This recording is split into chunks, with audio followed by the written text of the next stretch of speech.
Hey, I'm Sam from the communities team at the National Football Museum. Today I'm hoping to walk you through how to make your very own football trophy, made from things that may be lying around in your house. The first thing we've got here is a glue gun, but if you don't have one of these at home, you can use double-sided sticky tape or even a glue stick, really. The second item we've got is a water bottle, and this is essential for the activity. That's going to make the main structure of our trophy. Following the bottle, we've got some sellotape, kitchen tin foil. That's going to give us the silver, the shine for our trophy. Following that up, we've got our ribbon. We've gone for gold here, but feel free to get ribbon in any colour to reflect the team you support. I'm a big Burnley fan, so I'd have claret and blue ribbons on my trophy. And then the final thing we've got there is just a pair of scissors. So for this first stage, what we're going to do is grab our plastic bottle and cut it into two parts.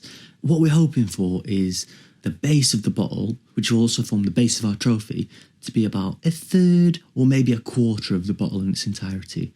You're going to pierce the plastic. That can be a little bit tricky sometimes, so you might need your grown-up to help you out with that bit, and cutting all the way around the inside of that base.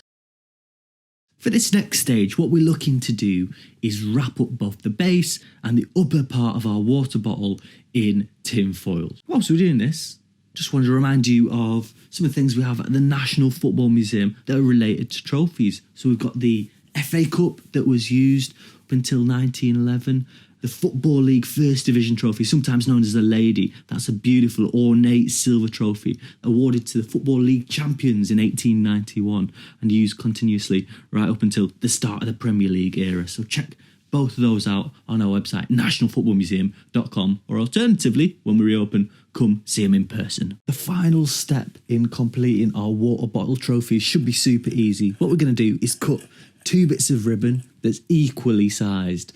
What we're going to do is take a piece of tape and just sellotape one end of the ribbon to the inside of our trophy.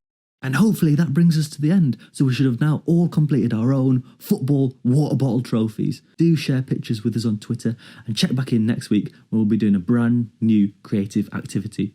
Thanks everyone.